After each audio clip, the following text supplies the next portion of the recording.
جی السلام علیکم ورحمۃ اللہ، میں غلام مرتضیٰ ظفر کینیڈا سے ظفر نامہ لے کر حاضر ہوں۔ تو جیسا کہ آپ نے پہلے بھی دیکھ لیا سن لیا کہ ہم نے یہ نیا یوٹیوب چینل جو ہے نا وہ شروع کیا ہے ظفر نامہ کے نام سے۔ تو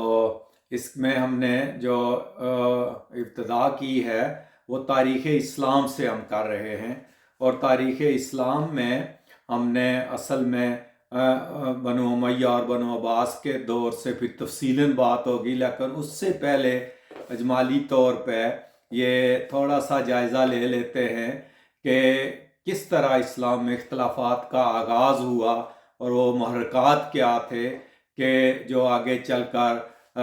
مسلمانوں کے دو بہت بڑے جو ہے نا وہ گروہ بننے میں جو ہے نا جو مبید و معاون ثابت ہوئے، اور وہ کیا وجہ تھی کہ رسول پاک صلی اللہ علیہ وسلم کے گزرنے کے تھوڑا عرصہ بعد ہی مسلمانوں نے یہ رخ اختیار کر لیا کہ وہ اختلاف کر کے اپنے ہی خلیفہ کو، جو رسول کا نمائندہ ہوتا ہے خلافت کے نبوت کے بعد، ان کو جو ہے نا وہ شہید کر دیا۔ تو شاید یہ اسی طرح ہوتا مگر کچھ دیر بعد ہوتا، کیونکہ رسول کریم صلی اللہ علیہ وسلم کی حدیث ہے، مسند احمد میں اس کا بڑی تفصیل سے ذکر ہے، جس کا خلاصہ یہ ہے کہ رسول کریم صلی اللہ علیہ وسلم نے ایک جگہ تو 30 سال کا عرصہ معین بتایا ایک حدیث میں کہ میرے بعد جو ہے نا وہ خلافت چلے گی 30 سال تک، اور ایک جگہ پہ یہ فرمایا کہ میرے بعد جو ہے وہ جب نبوت ختم ہوگی تو اس کے بعد خلافت چلے گی، اور وہ آپ میں رہے گی جب تک خدا چاہے گا، اور اس کے بعد وہ خلافت جو ہے نا وہ اس کو وہ اٹھا لے گا، اور اس کے بعد بادشاہت قائم ہوگی یا ملوکیت کہہ لیں آپ، اور پھر اس کے بعد بڑے جابر قسم کی بادشاہتیں جو ہے نا وہ ہوں گی، اور پھر جب اللہ چاہے گا اس کو بھی اٹھا لے گا، جب اس کی غیرت جوش میں آئے گی یا رحم جوش میں آئے گا تو پھر نبوت اور خلافت علی منہاج نبوت جو ہے نا وہ قائم ہوگی۔ تو یہ تو ہونا تھا، مگر اصل میں جو واقعہ یہ ہوا کہ نبوت کے بعد خلافت ایک ایسا مقام ہے کہ جس کا احترام اور جس کی حفاظت اس کے جو ماننے والے ہیں ان کے اوپر فرض ہوتی ہے، اور جب اس کے ماننے والے اس احترام کو چھوڑ دیں گے یا خلافت کی عظمت کو پامال کر دیں گے اور خلافت کی بے حرمتی کر دیں گے تو پھر اسی طرح ہی ہونا تھا۔ لیکن اگر وہ حفاظت کرتے رہتے تو ہو سکتا ہے کہ یہ تھوڑا عرصہ لمبا بھی چلتا، مگر پہلے دیکھیں حضرت ابوبکر صدیق رضی اللہ تعالیٰ عنہ کے بعد حضرت عمر جو دوسرے خلیفہ تھے رضی اللہ تعالیٰ عنہ، ان کو بھی قاتلانہ حملہ کر کے شہید کیا گیا، لیکن وہ کوئی شورش نہیں تھی، وہ کوئی بڑی پلاننگ نہیں تھی، وہ ایک بندے کا عمل تھا، اس نے جو ہے نا وہ کر دیا اپنے بغض میں۔ مگر اس کے بعد جو حضرت عثمان رضی اللہ تعالیٰ عنہ کے ساتھ ہوا وہ پھر باقاعدہ ایک پلاننگ، ایک شورش کے تحت ایک باغیوں کا گروپ بن کے اور بدامنی قائم کر کے تو ایک باقاعدہ سوچے سمجھے منصوبے کے تحت ان باغیوں نے حضرت عثمان رضی اللہ تعالیٰ عنہ کو جو ہے وہ شہید کیا، اور اس کے بعد یہ اختلافات پھر بڑھتے ہی بڑھتے چلے گئے۔ تو اصل میں جو شورش پیدا ہوئی وہ پہلے حضرت عثمان رضی اللہ تعالیٰ عنہ کے خلاف نہیں تھی، وہ ان امراء اور والیان یا گورنروں کے خلاف تھی کہ جس کے بارے میں لوگ سمجھتے تھے کہ یہ زیادتی کر رہے ہیں۔ اصل میں جو وجوہات ہیں اسلام میں اختلافات کا آغاز میں بھی جو بیان کی گئی ہیں وہ یہ تھیں کہ رسول پاک کے دور میں ایک تو لوگ مصروف بہت تھے، جنگیں ہوئی، مختلف قسم کے غزوات ہوئے، اور اس میں مال غنیمت بھی اتنا زیادہ نہیں آتا تھا، پیسہ انوالو نہیں ہوا تھا، اور مال غنیمت اور وہ تھا، لیکن اس میں بھی بعض ناقبت اندیش رسول پاک صلی اللہ علیہ وسلم پہ بھی اعتراض کیا تھا۔ ایک نے حضرت عمر رضی اللہ تعالیٰ عنہ کو بھی ایک نے پوچھ لیا تھا کہ آپ نے یہ کرتا کہاں سے لیا ہے۔ تو بعض فطرتیں ایسی ہوتی ہیں، بعض لوگوں کے مزاج ایسے ہوتے ہیں کہ وہ ہمیشہ شرارت کی طرف جاتے ہیں، اور ہدایت اور اطاعت وہی کرتا ہے جس کی فطرت نیک ہوتی ہے۔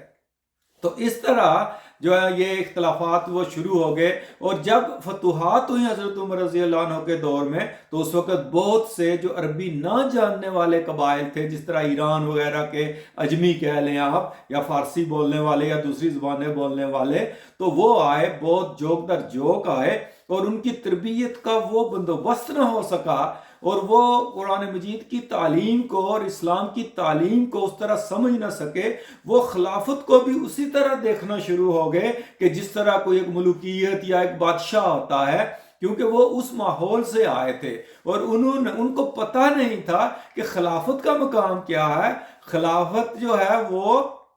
قانون جو ہیں خدا تعالیٰ نے قانون قرآن کریم میں اور رسول پاک نے جو سکھائے تھے ان کے پابند ہوتا ہے خلیفہ، وہ ان کا تابع ہوتا ہے، وہ عوام کی مرضی کا تابع نہیں ہوتا ہے، جبکہ حکمران جو ہوتا ہے وہ عوامی اکثریت دیکھتا ہے، ان کا طریقہ کار اور ہوتا ہے، خلافت کا طریقہ کار اور ہوتا ہے، خلیفہ نے شریعت کی پابندی کرنی ہوتی ہے۔ اور یہی چیز اختلاف کا باعث بنی کہ کوفہ میں چند ایک لوگوں نے ایک گروہ بنا لیا ہوا تھا، اور وہ ڈاکے وغیرہ بھی ڈالتے تھے، اور بڑے وہ امراء کے بیٹے تھے۔ تو جب ان کا پتہ چلا تو حضرت عثمان رضی اللہ عنہ نے جو گورنر تھے وہاں کے ولید بن عتبہ، ان کو لکھا کہ ان کو جو ہے نا وہ سزا دو، اگر یہ قصوروار ہیں تو ان کو سزائیں دی گئی تھی، ان کو قتل کر دیا گیا تھا۔ تو وہ بھی غم و غصہ لوگوں میں تھا۔ اور پھر اس کے بعد جو ہے وہ مختلف قسم کے جو گورنر تھے، حضرت امیر معاویہ بھی بڑے سخت تھے، جو ہے نا وہ شام کے تھے، بصرہ کے جو گورنر تھے ابو موسیٰ اشعری۔ تو اس طرح بنیادی طور پہ شروع میں یہ ان گورنروں کے خلاف بات کرنا شروع ہوئے کچھ لوگ، اور ان سب کا سرگنا جو تھا وہ عبداللہ بن سبا تھا۔ یہ سبائی فتنہ اور سبائی گروپ بھی کہلاتا ہے، جنہوں نے حضرت عثمان رضی اللہ تعالیٰ عنہ کو شہید کیا تھا۔ تو یہ عبداللہ بن سبا جو ہے یہ کیا کرتا تھا کہ مختلف علاقوں میں، کوفہ میں کبھی وہاں سے بھی نکالا تھا، پھر یہ شام گیا، بصرہ گیا، پھر مصر گیا۔ اس طرح اس نے ان سب لوگوں کو اکٹھا کیا کہ سنا مقرر بڑا تھا، لوگوں کو کنونس کر لیتا تھا، تو اس نے ایک گروپ بنایا اپنا، اور پھر اعتراضات کرنے شروع ہوئے، اور پھر جو ہے نا وہ نرمی سے کام لیتے رہے حضرت عثمان، اور امیر معاویہ چاہتے تو ان کو دبا سکتے تھے، مگر انہوں نے بھی اپنے علاقے کا امن نہ خراب ہو اس کے خطرے کی وجہ سے جب یہ وہاں آئے تو ان کو سمجھا بجا کر واپس کوفہ بھیج دیا، لیکن وہ کوفہ کی بجائے مصر چلا گیا اور وہاں بھی سب لوگوں کو اکٹھا کیا۔ اور پھر جب پہلے 6 سال تو بڑے امن سے گزر گئے حضرت عثمان رضی اللہ عنہ کے، اس کے بعد یہ جب شورش اٹھنا شروع ہو گئی تو حضرت علی رضی اللہ عنہ نے بھی مشورہ دیا، تو ایک تحقیقاتی کمیشن بھیجا گیا تھا وہاں ان علاقوں میں، کہ جو جا کر پتہ کرے کہ واقعی جو لوگ شکایتیں کر رہے ہیں وہ جو ہے نا وہ کوئی اس میں جان ہے۔ ویسے پہلے کوفہ کا جو گورنر تھے ولید، اس پہ لگا کہ یہ شراب پیتے ہیں، مگر وہ ثابت نہ ہوا، مگر بعد میں انہوں نے پورے پروف کے ساتھ جب ثبوت دیے تو ان کو معزول بھی کیا گیا تھا، ان کو کوڑے بھی لگوائے تھے حضرت عثمان نے، حالانکہ وہ گورنر تھے۔ اور پھر ان کی جگہ سعید بن عاص کو جو ہے نا وہ بھیجا تھا، پھر حضرت ابو موسیٰ اشعری کو بھی معزول کیا تھا۔ پھر یہ کوفہ والوں نے جب شور مچایا عبداللہ بن سبا کے گروپ نے کہ ہمیں اب سعید بن عاص نہیں چاہیے، تو ان کو بھی پھر تبدیل کیا گیا تاکہ فساد نہ پھیلے، اور ابو موسیٰ اشعری کو وہاں کوفہ میں بھیج دیا گیا۔ حضرت عثمان رضی اللہ عنہ نے پوری کوشش کی کہ حالات بگڑے نہ، جو انہوں نے تحقیقاتی کمیشن بھیجے، ان میں اسامہ بن زید کو جو ہے نا وہ بصرہ بھیجا تھا، محمد بن مسلم کو کوفہ بھیجا تھا، عبداللہ بن عمر کو شام بھیجا تھا، عمار بن یاسر کو مصر بھیجا تھا، اور ان سب نے تحقیقات کر کے آ کے رپورٹ دی کہ نہیں، کوئی یہ جو بھی شکایات ہیں ان میں کوئی جان نہیں ہے، یہ بے بنیاد ہیں۔ تو اس طرح تحقیقات کروائی گئی تھی۔ یہ لیکن حضرت عثمان پہ یہی الزام لگتے رہے کہ یہ اقربا پروری کرتے ہیں اور یہ بنو امیہ کے لوگوں کو جو ہے نا وہ زیادہ ملازمتوں میں حصہ دے رہے ہیں، یا بہرحال یہ چلتا رہا۔ تو آخر کار مصر سے آئے ہوئے یہ لوگ عبداللہ بن سبا کے جو حواری تھے انہوں نے آ کے حملہ کیا مدینہ کے اوپر، اور لوگوں نے کچھ کہتے ہیں کہ حضرت علی کی بیچ میں کوئی منشا تھی، نہیں ایسی بات نہیں تھی۔ امام حسین علیہ السلام جو ہے وہ پہرا دیتے رہے حضرت عثمان رضی اللہ عنہ کے دروازے پہ، عبداللہ بن زبیر تھے، محمد بن مسلمہ تھے، تو یہ بھی پہرا دے رہے تھے، مگر وہ بلوائی اتنے زیادہ تھے کہ جب وہ آئے مدینہ میں تو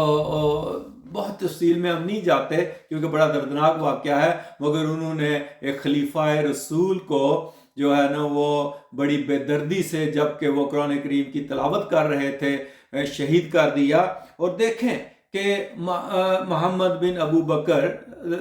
وہی ہے جو حضرت نوح علیہ السلام کا بیٹا بھی تھا، تو اللہ تعالیٰ نے فرمایا تھا یہ تمہاری ذریت میں سے نہیں ہے، تو محمد بن ابو بکر نے جو ہے نا